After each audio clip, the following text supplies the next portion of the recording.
निश्चल सागर जी संत महाराज। शिरोमणि आचार्य गुरुवर श्री विद्यासागर जी महाराज की। महाराज श्री, मेरी नहीं पूरी समाज की एक जिज्ञासा है कि आचार्य श्री जी ने अपनी समाधि की घोषणा क्यों नहीं की, इसका समाधान कर दीजिए।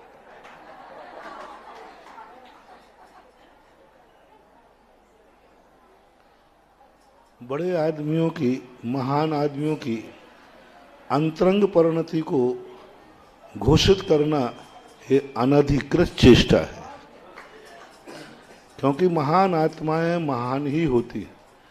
उनकी अंतरंग दशा किस रूप में विचारनी रही है, उनकी वह दशा को यदि उजागर करना ही होता तो वे खुद कर देते।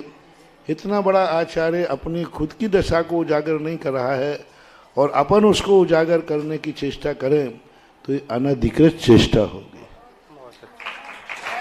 और बोलो आचार्य गुरुवर श्री विद्यासागर जी महाराज की। कितने महान महान संत हुए जिन्होंने इस प्रकार की अंतरंग साधना में की। वो एक अंतर यात्री थे, अंतर साधक थे। उनकी पूरी जिंदगी रहस्यमय रही। ना उनका आहार कोई जान पाया, ना उनका विहार कोई जान पाया, ना उनके विचार कोई जान पाया। तो अंत समाधि को भी जानने का प्रयास मत करो। आचार्य श्री थे, हैं और वो उसी रूप में जाने जाएंगे। बोलो जय हो गुरुदेव की।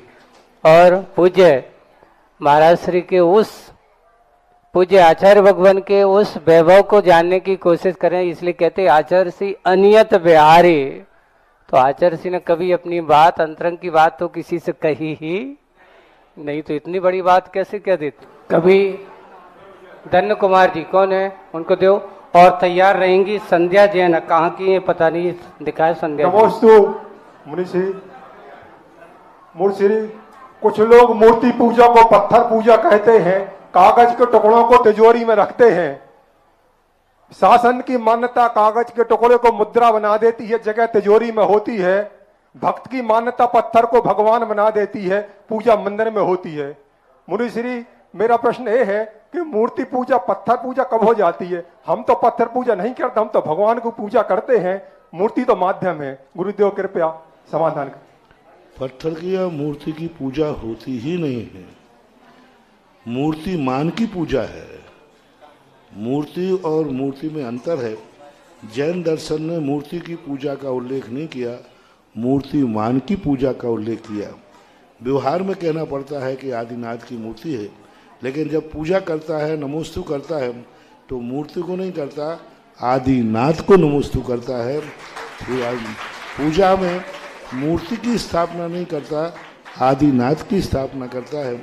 इसलिए जैन दर्शन मूर्ति पूजा का समर्थक नहीं है, बोलो नहीं। मूर्ति मान की पूजा करने का समर्थन है। जो कबीरदास ने लिखा है वह उन पाषाण पूजने वालों को लिखा है। मूर्ति जैन दर्शन की उन्होंने नहीं किया। पाहन पूने हरि मिले तो मैं पूजूं पहाड़, तासों तो चक्की भली पीस काय संसार।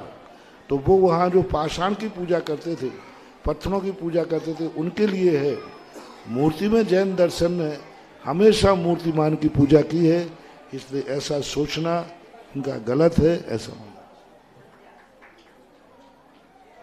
चलिए, पूजन के बीच में और गर्भालय में अभिषेक पूजन करते समय बातें करने पर कितना दोष लगता है और फिर किस कर्म का दोष लगता है? स्टील के बर्तन में पूजन करने पर भी क्या दोष लगता है क्या? पूजा करते समय मंदिर में अन्यथा बातें करने पर गूंगा नाम कर्म का बंद होता है।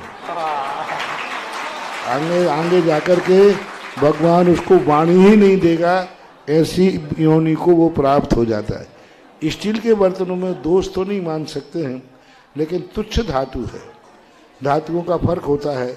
स्टील एक लोहा है, उसको तुच्छ धातु माना गया है, दोष नहीं कह सकते। चलें उपाध्याय अगली जिज्ञासा करिए दीपक जी। उपाध्याय जी के दे दो। सभी महाराजों के चरणों में दास का कोटि कोटि दंडवत साष्टांग दंडवत प्रणाम। महाराज जी एक जिज्ञासा है कि जैसे जीव कभी महान बनता है तो उसका प्रारब्ध पुण्याई होती है कि वर्तमान का कर्म होता है? दोनों होते हैं।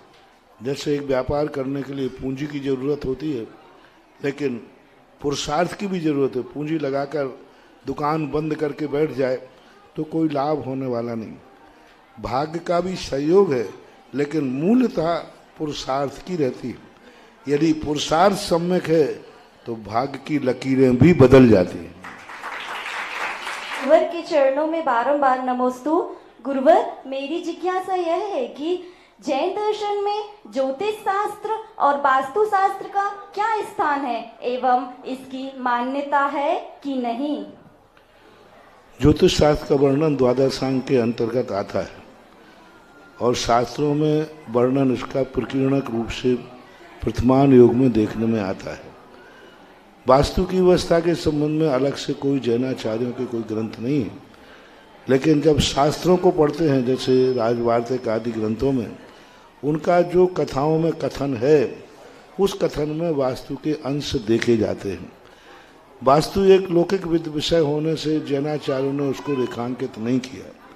फेरुमल एक ठक्कर नाम के एक जैन विद्वान हुए हैं, उन्होंने एक वास्तु प्रकरण नाम का एक ग्रंथ लिखा है। उसमें सारे जैन शास्त्रों के, जैन आदि के वर्णन दिए हैं। इतना ही मिलता है।